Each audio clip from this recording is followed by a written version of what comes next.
La parabole des deux enfants montre qu'il ne sert à rien de dire et de ne pas faire, parler et ne pas pratiquer.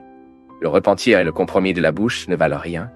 Dans la parabole des deux enfants, Jésus a parlé d'un homme qui a eu 2 enfants, et à son premier enfant, il a dit son fils, « Allez travailler dans mon vignoble. » Mais le fils a répondu à cet homme, « Je ne veux pas. » Mais alors, ce même fils a changé d'avis et est allé travailler dans le vignoble. Le père a également atteint son deuxième fils et a dit la même chose. Autrement dit, il a également invité le deuxième enfant à travailler sur son vignoble. Et le deuxième enfant a dit oui, qu'il travaillerait dans le vignoble. Seulement à la fin, il n'est pas allé. Ensuite, Jésus, face à cette photo, et les gens qui ont entendu la parabole des 2 enfants, évidemment, ont dû répondre que c'était le premier enfant. Alors, dans ce point, le Seigneur Jésus a dit à ses auditeurs que les publicains et les prostituées entraient devant eux dans le royaume de Dieu. Et puis, suivant le texte, il continue de dire, « Parce que John est venu vous montrer le chemin de la justice et vous ne croyez pas en lui, mais les publicains et les harlots croyaient. Et même après l'avoir vu, vous n'avez pas répété ou cru en lui. » Eh bien, comme vous pouvez le voir, la première chose que nous devons considérer ici est le contexte dans lequel le Seigneur Jésus a dit à cette parabole. Et nous savons que Jésus a raconté la parabole des 2 enfants déjà à Jérusalem, au cours de la semaine de sa crucifixion, après 2 événements très importants, 2 événements très emblématiques qui sont enregistrés dans les évangiles. Le premier était l'entrée triomphante, et le second, par conséquent, était la purification du temple.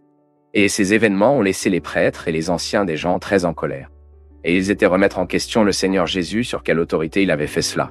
Il était triomphalement entré dans la ville de Jérusalem, acclamé par la foule, puis purifié le temple. Ensuite, Jésus a prononcé cette parabole aux dirigeants juifs précisément pour répondre à cette question qu'ils lui ont posée. Et quelle est la signification alors de cette parabole? Eh bien, le sens de la parabole des 2 enfants est assez clair et peut être résumé dans la question suivante. Quel est l'intérêt de dire et de ne pas le faire? Et pour illustrer cette vérité qui a dénoncé l'hypocrisie des chefs religieux de cette époque qui a interrogé le Seigneur Jésus, il a parlé précisément aux 2 enfants.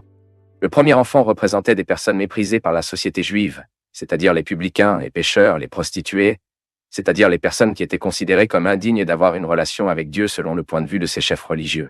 Seulement, dans la parabole, Jésus indique clairement que ces gens, au début, n'étaient pas vraiment intéressés par l'annonce du royaume de Dieu. Mais ensuite, ils ont regretté et cru. Autrement dit, en d'autres termes, avec leur mode de vie, ces gens ont initialement refusé les commandements de Dieu, mais finalement ils regrettent et ont commencé à faire leur volonté.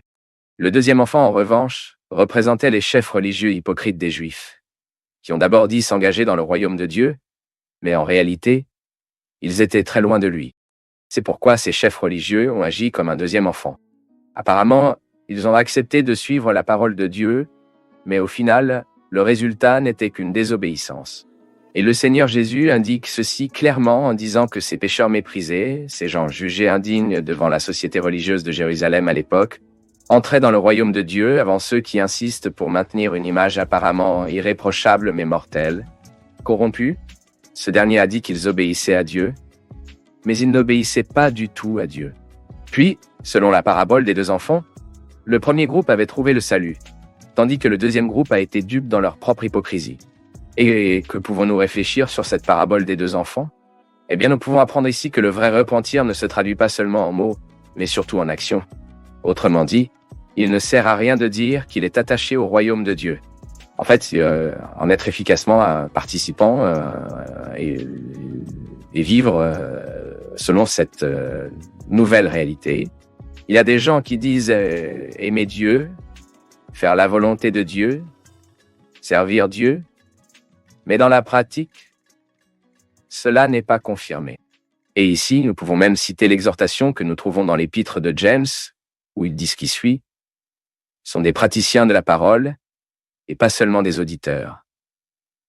Se trompant. Celui qui entend le mot mais ne le met pas en pratique, c'est semblable à un homme qui regarde son visage dans un miroir. Et après s'être regardé, il sort puis oublie son apparence. C'est ce que nous lisons dans James chapitre 1, versets 22 à 24. Donc, vraiment, faire la volonté de Dieu est bien plus que des mots simples. Et bien plus qu'une vie d'apparence, c'est bien plus que des promesses vides. Il y a des gens qui sont fiers de dire « Oh, Son mode de vie ne reflète pas le regret sincère. Il ne reflète pas les œuvres d'une vraie foi, elle ne démontre pas un véritable engagement envers Dieu. L'homme peut même tromper les autres, mais il ne pourra jamais tromper le Seigneur. Avant Dieu, tous les masques tombent. Dieu sonde notre cœur. Il juge nos émotions. Il connaît notre visage, alors disons, derrière le maquillage. Ainsi, en fait, ceux qui nourrissent une vie juste de la pitié se trompent eux-mêmes. Et le message de cette parabole, en fait, c'est très grave. Très grave. Parce que réaliser que le père n'a que 2 enfants, il n'a pas de 3e enfant.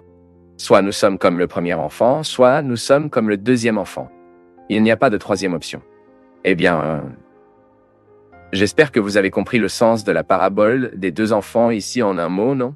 Et que ce message a servi à son bâtiment.